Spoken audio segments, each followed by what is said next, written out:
Hello everyone. Today I will be talking about one of the most important aspect, or you can say one of the most important resource for your UPSC preparation, and that is NCERT.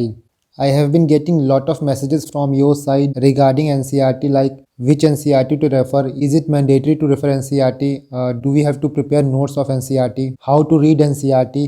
तो ऐसे ही काफ़ी doubt मुझे मिलते हैं आपकी तरफ से। And the most important thing is कि if you look from the class 6 to class 12 there are more than 45 NCERT। यहाँ पे आके काफ़ी बड़ी प्रॉब्लम हो जाती है, क्योंकि काफ़ी लोगों को आपने सुना होगा जिनका ये कहना होता है कि आपको क्लास 6 से लेके क्लास 12 तक की NCERT पढ़नी होगी, उसके बाद ही आप दूसरे रिसोर्सेज रेफ़र कर सकते हो जो भी एडवांस रिसोर्सेज हैं।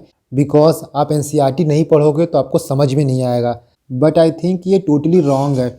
इनफैक्ट आज के टाइम पे आप देखोगे तो काफ़ी कोर्सेज चल रहे हैं NCERT को लेके। मैं खुद देखता हूँ कि UPSC में अपनी प्रिपरेशन तो एक तरफ है जो कोचिंग वाले कराते हैं, साथ ही काफ़ी लोग NCERT की भी क्लासेस अलग से करते हैं। One thing I want to clear that NCERT is not equal to UPSC। आप NCERT रेफ़र करते हो, it's very good. See there is not even iota of doubt that NCERT is one of the most well written book I have seen, but you don't have to refer all the NCERT from class 6 to class 12। कुछ NCERT हैं जो बहुत important है। Even कुछ books ऐसी हैं जो कि आपको सिर्फ NCERT की ही पढ़नी है, कोई हायर बुक्स नहीं पढ़नी है। अपार्ट फ्रॉम डैट बहुत सी बुक्स NCERT की ऐसी हैं जिसको आपको नहीं रेफ़र करना है। The only reason is you have to avoid the duplication of your effort. I think कि कुछ टॉपिक्स ऐसे हैं जिनको आप एडवांस लेवल पे जाके पढ़ोगे तब भी आपको काफ़ी अच्छे समझ में आ जाएगा। You don't have to read each and every NCERT। So in this particular video I will show you all the 45 plus NCERT जो क्लास 6 से लेके क्लास 12 तक है, ताकि आपका जो डाउट है बुक्स को लेके बेसिकली कि कौन सी NCERT कौन सी है, वो आपका डाउट सॉल्व हो जाए। Next I will tell you कि आपको कौन कौन सी NCERT पढ़नी है। Out of 45 NCERT at max you have to refer 4 to 5 NCERT only. Next I will talk about one of the most important part of this lecture, that how to read NCERT। This is very important because NCERT आप UPSC के लिए पढ़ रहे हो, ना कि school के exam के लिए। सो आपको NCERT उस हिसाब से पढ़नी होगी to fulfil the demand of UPSC। See talking about number of books, geography की बात करें तो क्लास 6 से लेके क्लास 12 तक आपके पास 9 बुक्स है टोटल। हिस्ट्री की बात करें तो हिस्ट्री को देखिए 2 पार्ट में है। आपके पास कुछ न्यू NCERTs हैं जो आप देखोगे अब जो मिल रही हैं मार्केट में थीम्स के नाम से, और बाकी कुछ ओल्ड NCERT हैं। इसमें न्यू NCERT की बात करें तो आपके पास 9 बुक्स है। बाकी ओल्ड NCERT की बात करें तो 3 बुक्स आपके पास है, एंशियंट, मिडिवल, मॉडर्न, और एक आपके पास है वर्ल्ड हिस्ट्री की। पॉलिटी की बात करें या फिर पॉलिटिकल साइंस की तो 9 बुक्स आपके पास क्लास 6 से लेके क्लास 12 तक। इकोनॉमिक्स की बात करें तो 5 बुक्स है क्लास 9 से लेके क्लास 12 तक। साइंस की बात करें तो 5 बुक्स है क्लास 6 से लेके क्लास 12 तक, बिकॉज क्लास 6 से लेके क्लास 10 तक आपके पास टोटल साइंस रहती है जिसमें सब कुछ कंबाइंड रहता है आपका।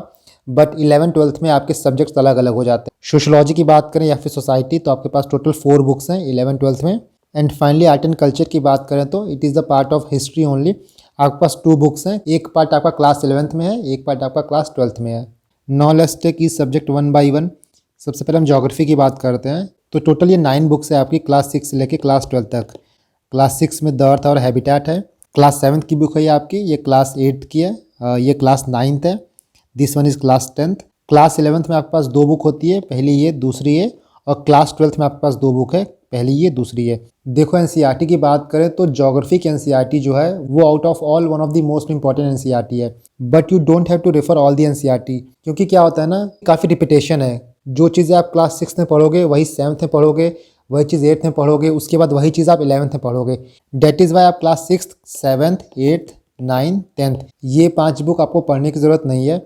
आपको सिर्फ एक NCERT रेफ़र करनी है, and that is fundamental of physical geography. ये क्लास 11th की है। जो मैंने आपको बुक लिस्ट बताई थी अपनी ज्योग्राफी की वीडियो में, सेम बुक लिस्ट आपको फॉलो करनी है। जब भी आप राजस्थानी मैम का वीडियो देखोगे वो चीज़ें पढ़ाएंगी, उसके बाद उस पर्टिकुलर टॉपिक को आप आके NCERT की बुक में देख सकते हो। यहाँ पे आप पहले NCERT नहीं पढ़ोगे, बाकी सब्जेक्ट में आप हो सकता है पहले NCERT पढ़ो फिर स्टैंडर्ड बुक्स में जाओ।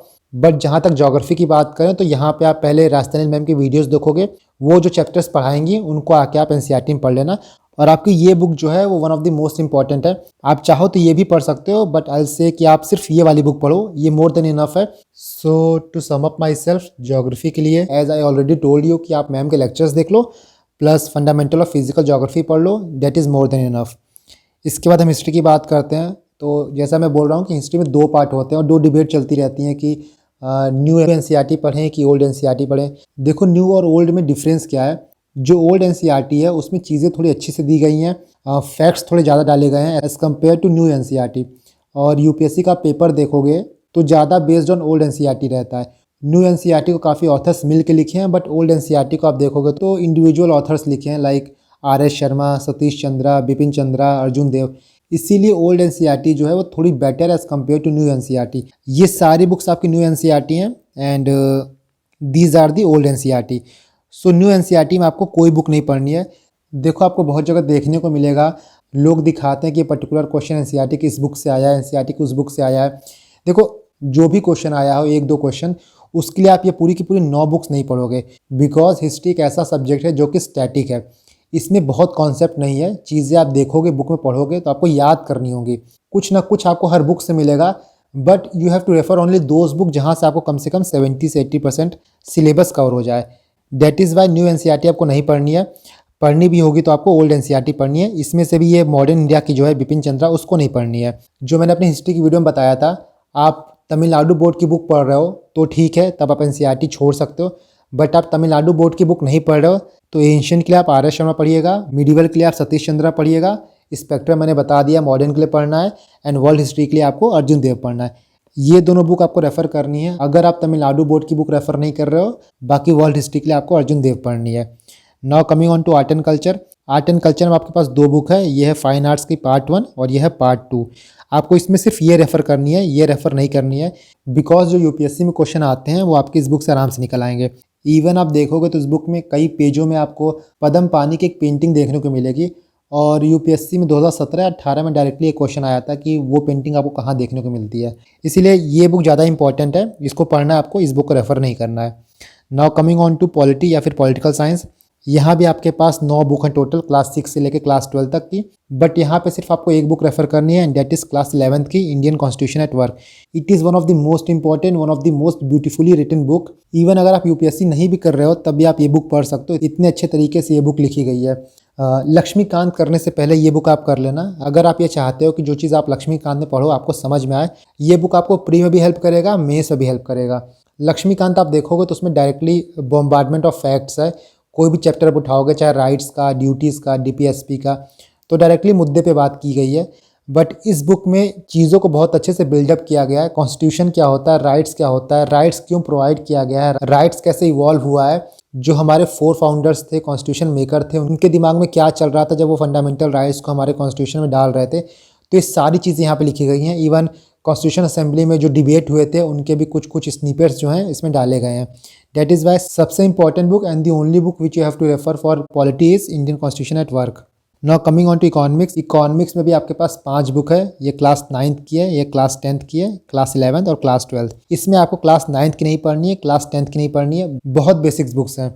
आप क्लास 11th की पढ़ सकते हो, क्लास 11th की भी आपको ग्लांस थ्रू करनी है, क्लास 11th की आपको मेंस में हेल्प करेगी। इसके अलावा आपको क्लास 12th की बुक नहीं पढ़नी है, बिकॉज आई थिंक ये बुक्स बहुत ही कॉम्प्लेक्स है एज़ कम्पेयर टू जो बाकी एनसीईआरटी हैं। उनके कंपैरिजन में इसकी लैंग्वेज बहुत टफ है, इसमें बहुत डेटा, बहुत नंबर्स की बात की गई है। जो चीज़ें डायरेक्टली आपको समझाई जा सकती हैं बहुत ही घुमा फिरा के समझाया गया है। दैट इज़ वाई ये दोनों बुक आप लीव कर दीजिएगा। इसकी जगह पे आप मृणाल सर के यूट्यूब चैनल पे जाना, उन्होंने माइक्रो इकोनॉमिक्स के 2 लेक्चर बनाए हैं। उन लेक्चर्स को आप पढ़ लोगे तो एनसीईआरटी तो कवर होगा ही आपका, एनसीईआरटी के बियॉन्ड भी जो चीज़ें हैं वो भी कवर हो जाएगा। Let me show you. आप मृणाल सर के यूट्यूब चैनल पे जाना, वहाँ पे प्लेलिस्ट में जाने के बाद आप देखोगे तो micro economics for competitive exam करके आपको एक सेक्शन मिलेगा। वहाँ पे 2 वीडियोज़ हैं। इन दोनों वीडियोस की लेंथ ऑलमोस्ट 1.5 घंटा है, टोटल 40-40 मिनट की वीडियोस हैं। Instead of reading class 12th NCERT आप इनको देख लेना। Now the next one is science. Science में आपको देखो कोई बुक नहीं पढ़नी है इसमें से, ना 6th की पढ़नी है, ना 7th की, ना 8th की, ना 9th की, ना 10th की। 11th की केमिस्ट्री में एक चैप्टर नंबर 14 है, वो आपका एनवायरमेंटल केमिस्ट्री के बारे में है, तो आप वो वाला चैप्टर देख लेना। इसके बाद क्लास 12th के बायो में लास्ट के 4 चैप्टर बहुत इंपॉर्टेंट है, बट मैंने आपको इन 4 चैप्टर के नोट्स ऑलरेडी प्रोवाइड कर दिया है। You can see this. इसमें आपको उन 4 चैप्टर के नोट्स मिल जाएंगे। 14 पेज का टोटल ये पीडीएफ है, और नोट्स के अलावा भी जो चीज़ें इंपॉर्टेंट हैं, जो एक्स्ट्रा हैं, वो मैंने इंक्लूड कर दिया है। तो ये पीडीएफ आप डाउनलोड कर लेना, आपको मेरे टेलीग्राम चैनल से मिल जाएगा। इसके बाद जो क्लास 12th के 4 चैप्टर है उनको पढ़ने की ज़रूरत नहीं होगी। बाकी जो क्लास 6 से लेकर क्लास 12 तक की एनसीईआरटी है उसमें जो जो चीज़ें इंपॉर्टेंट हैं, जो एग्जाम में आ सकते हैं, क्योंकि आप देखोगे तो पिछले 2-3 सालों में यूपीएससी में भी जनरल साइंस से क्वेश्चन पूछे गए हैं, तो वो चीज़ें आप इस नोट से कवर कर सकते हो। ये क्लास 6 से लेके क्लास 12 तक के नोट्स हैं पूरे, जो भी चीज़ें इंपॉर्टेंट हैं उनको मैंने इसमें कवर कर दिया है, और ये नोट्स भी आपको मेरे टेलीग्राम चैनल पे मिल जाएंगे। तो ये नोट्स प्लस 4 चैप्टर जो बायो के एनसीईआरटी वाले हैं उनको आप डाउनलोड कर लेना। इसके अलावा आपको साइंस की एनसीईआरटी पढ़ने की ज़रूरत नहीं है।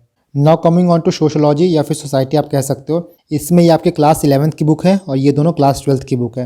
ये आपको GS1 में हेल्प करेगा, जो सोसाइटी का सेक्शन है। सोशल जस्टिस का जो पार्ट आता है उसमें भी आपको इससे मदद मिलेगी। तो क्लास 12th की एनसीईआरटी जो है ना वो इंपॉर्टेंट है, उससे आपको बहुत से टॉपिक्स मिल जाएंगे जो आप अपने एग्जाम में डायरेक्टली यूज़ कर सकते हो। तो यहाँ पे आप ये दोनों बुक रेफर कर लेना, इन दोनों को छोड़ देना। इसमें आपको उतना अच्छा कंटेंट नहीं मिलेगा, बट क्लास 12th की जो बुक है वो इंपॉर्टेंट है आपके लिए। सो आई थिंक कि मैंने सारी एनसीईआरटी कवर कर दी है। एक बार मैं रिकैप कर देता हूँ कि आपको कौन कौन सी एनसीईआरटी रेफर करनी है। तो ये वो लिस्ट है जो आपको रेफर करना है। सबसे पहले ज्योग्राफी की बात करें तो ज्योग्राफी में क्लास 11th की रेफर करनी है आपको, फंडामेंटल और फिजिकल ज्योग्राफी। हिस्ट्री की बात करें तो न्यू एनसीईआरटी रेफर आपको नहीं करनी है, और ओल्ड एनसीईआरटी आप तब रेफर करिएगा जब आप तमिलनाडु बोर्ड की बुक नहीं पढ़ रहे हो। ओल्ड एनसीईआरटी में भी आपको एंशिएंट की रेफर करनी है, मिडिवल की रेफर करनी है, और वर्ल्ड हिस्ट्री के लिए अर्जुन देव रेफर करनी है। आर्ट एंड कल्चर में आपको क्लास 11th की फाइन आर्ट्स रेफर करनी है। पॉलिटी की बात करें तो क्लास 11th की कॉन्स्टिट्यूशन एट वर्क रेफर करना है आपको। इकोनॉमिक्स में आप क्लास 11th की एनसीईआरटी पढ़ लेना, और बाकी मृणाल सर के 2 लेक्चर्स देख लेना माइक्रो इकोनॉमिक्स पे। साइंस में आपको कोई एनसीईआरटी रेफर नहीं करनी है, मेरे नोट्स पढ़ लीजिएगा जो मैंने आपको दिए हैं। और लास्टली सोसाइटी में आपको क्लास 12th की दोनों एनसीईआरटी रेफर करनी है। So this is all about the NCERT which you have to refer. Now let's move on to how to read the NCERT. सबसे पहले आपको एनसीईआरटी सब्जेक्ट वाइज पढ़नी है, ना कि क्लास वाइज। मैंने देखा कि काफ़ी लोग क्लास 6 की एनसीईआरटी उठाते हैं, फिर पूरी क्लास 6 की पढ़ लेंगे, फिर क्लास 7th पढ़ लेंगे, क्लास 8th पढ़ लेंगे। बट आपको एनसीईआरटी ऐसे नहीं पढ़नी है, आपको एनसीईआरटी को सब्जेक्ट वाइज पढ़ना है। आप ज्योग्राफी पढ़ रहे हो तो पहले ज्योग्राफी पढ़ लो, क्लास 6 की पढ़ना है, क्लास 7th की पढ़ना है। वैसे मैंने क्लास 11th की बोला है, बट अगर आपको पढ़ना है एनसीईआरटी तो आप सब्जेक्ट वाइज पढ़ना, ना कि class wise. Second thing is कि काफ़ी लोग ये पूछते हैं कि एनसीईआरटी की नोट्स प्रिपेयर करने चाहिए कि नहीं करने चाहिए। देखिए, एक चीज़ आपको बिल्कुल क्लियर रखना है, यूपीएससी में आप जो भी चीज़ें पढ़ रहे हो, जब तक आपके पास उसका नोट्स नहीं होगा कोई मतलब नहीं है। देखिए, यूपीएससी की बुक कोई नॉवेल नहीं है कि आप उसको पढ़े और साइड में रख दिए। आपको उस पर्टिकुलर बुक में जो चीज़ें इंपॉर्टेंट हैं, जो चीज़ें आप एग्जाम में लिख सकते हो, जो अपने आंसर्स में यूज़ कर सकते हो, उसको एक्सट्रैक्ट करनी है। चाहे आप उसका सेपरेट नोट्स बनाओ, सेपरेट नोट्स नहीं बना पा रहे हो तो बुक के कॉलम में लिखो, बट लिखो। आप बार बार बुक रेफर करने नहीं जाओगे, और अगर नोट्स नहीं प्रिपेयर करोगे तो कोई बुक पढ़ने का फ़ायदा नहीं होगा। डेट इज़ वाई कोई बुक पढ़िए, आप चाहे बुक पढ़िए, चाहे कोई आर्टिकल पढ़िए, इवन चाहे कोई वीडियो देखिए, जब तक आप उस चीज़ का नोट्स नहीं प्रिपेयर करोगे it is of no use. So note preparation बहुत इंपॉर्टेंट है। जो मैंने 4 एनसीईआरटी बताया है उसका नोट्स आप प्रिपेयर कर लेना।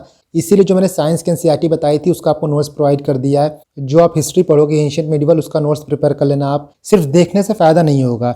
And the third one is कि जब भी आप एनसीईआरटी पढ़ो तो अंडरस्टैंडिंग पार्ट पे ज़्यादा फोकस रखना, क्योंकि एनसीईआरटी की लैंग्वेज बहुत ही ल्यूसिड है, बहुत ही सिंपल लैंग्वेज है। आप लोग हमेशा पूछते हो कि आंसर राइटिंग कैसे करनी है, ऐसे राइटिंग कैसे करनी है। आप एनसीईआरटी देखो, एनसीईआरटी में जो चीज़ें लिखी गई हैं, एनसीईआरटी में जो डिफ़िकल्टी लेवल यूज़ किया गया, सेम लेवल आपको अपने आंसर में यूज़ करना है। जिस फ्लो में एनसीईआरटी लिखी जाती है उसी फ्लो में आपको अपना आंसर भी लिखना है। I will show you some of my NCERT notes कि मैं एनसीईआरटी बुक कैसे पढ़ता था, कैसे प्रिपेयर करता था। और आपके पास एक प्रॉपर स्ट्रेटेजी होनी चाहिए एनसीईआरटी बुक को पढ़ने के लिए। सिर्फ आप बुक को उठा के और सोचो कि पेज ए से लेके पेज जेड तक हम रीड कर देंगे तो उसका कोई फ़ायदा नहीं होता है। एक प्रॉपर तरीके से आप एनसीईआरटी पढ़ोगे तभी आप उसको फुली यूटिलाइज़ कर पाओगे। See this is my first NCERT जो मैंने पढ़ी थी, इंडियन कॉन्स्टिट्यूशन एट वर्क। देखो, कोई भी एनसीईआरटी पढ़ने से पहले आप उसका इंडेक्स देखिए कि इंडेक्स में क्या क्या चीज़ें हैं। एक बेसिक आइडिया लीजिए कि इस पूरी बुक में मुझे क्या क्या चीज़ें पढ़ने को मिलेंगी।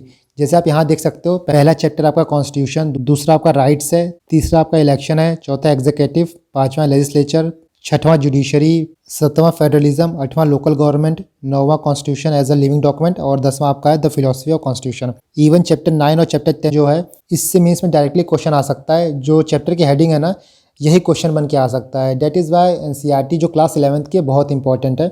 नेक्स्ट, आप चैप्टर पढ़ने से पहले लाइक पूरी रीडिंग स्टार्ट करने से पहले आप ये देखो कि चैप्टर्स की मेन हेडिंग क्या है। जैसे यहाँ पे है specification of decision making power, आपको ये पढ़ना है। Limitation on the power of government. इसके बाद यहाँ पे देखो आपको पढ़ना है aspiration and goal of society, enabling provision of the constitution. तो ये सब चीज़ें देखने से आपको एक आइडिया हो जाएगा, एक बर्ड आई व्यू मिल जाएगा कि इस पर्टिकुलर चैप्टर में हमको क्या क्या चीज़ें पढ़नी है। तो दिमाग हमारा उस तरह काम करना शुरू कर देता है। और चैप्टर देखने से पहले, चैप्टर पढ़ने से पहले जो चैप्टर के पीछे क्वेश्चंस दिए गए हैं ना, उनको एक बार पढ़ लेना। लाइक यहाँ पे आप आइए, जैसे जो एमसीक्यूज़ हैं, जो एक्सरसाइज हैं, इनको आप देख लो, इसमें पूछा क्या क्या गया है। तो जब आप चैप्टर पढ़ोगे ये सब चीज़ें आपके दिमाग में रहेंगी, क्योंकि कोई भी चीज़ें हम पढ़ते हैं डायरेक्टली पढ़ने से हमको याद नहीं होता, उनको अगर हम क्वेश्चन के फॉर्म में पढ़ते हैं तो ज़्यादा अच्छे से समझ में आता है। इसीलिए पहले आप क्वेश्चंस देख लोगे, उसके बाद जब चैप्टर्स पढ़ोगे तो आप चीज़ों को लिंक कर पाओगे और अच्छे तरीके से समझ पाओगे। Now let me show you कि आपको पढ़ना कैसे है। एनसीईआरटी की सबसे अच्छी बात यह है कि चीज़ें बहुत सिंपल वे में लिखी गई हैं, तो ऐसा नहीं होगा कि आपको समझ में नहीं आएगा। किसी भी चैप्टर्स की आप बेसिक रीडिंग ले लो, उसके बाद जब सेकेंड रीडिंग लेना तब आप चीज़ें अंडरलाइन और हाईलाइट करना। जो भी चीज़ें आपको बहुत इंपॉर्टेंट लगे, जो आपको यूज़ करना हो एग्जाम में, उनको आप अंडरलाइन कर दीजिए। साथ ही मार्जिन में आप उसका क्रक्स लिख लीजिए, किस पर्टिकुलर पैराग्राफ में क्या बोलना चाहता है, क्योंकि बाद में आप बुक उठाओगे तो पूरा चीज़ नहीं पढ़ोगे, सिर्फ ये क्रक्स पढ़ के आपको समझ में आ जाएगा कि इस पर्टिकुलर चैप्टर में लिखा क्या गया है। इस पूरे पेज को समझने के लिए मुझे ये सब चीज़ें पढ़ने की ज़रूरत नहीं है। मैं थोड़ा ये देखूंगा, थोड़ा ये देखूंगा, जो चीज़ें अंडरलाइन है वो देखूंगा, तो मुझे समझ में आ जाएगा कि इस पर्टिकुलर पेज में दिया क्या गया है। तो जो ये कीवर्ड्स होते हैं, जो हुक होते हैं, इनको लिखना इसलिए इंपॉर्टेंट होता है क्योंकि यही चीज़ डायरेक्टली आप मेंस एग्जाम में भी यूज़ कर सकते हो। So this is how you should read NCERT. और बाकी इस बुक को मैं डिटेल में कवर करूँगा जब मैं आपसे पॉलिटी की बात करूँगा कि पॉलिटी में आपको क्या पढ़ना है, कहाँ से पढ़ना है, कौन कौन से रिसोर्सेज यूज़ करने हैं। So now I think NCERT को लेके अब आपके मन में कोई डाउट नहीं होगा कि एनसीईआरटी कहाँ से पढ़ें, कितना पढ़ें, कौन कौन सी एनसीईआरटी हम रेफ़र करें। बाकी you can take this screenshot या फिर आप इसको लिख सकते हो, जो भी चीज़ें जो इंपॉर्टेंट एनसीईआरटीज़ है। मैं ये लिस्ट भी अपने टेलीग्राम चैनल पर डाल दूंगा, तो आप उसको वहाँ से भी जाके देख सकते हो।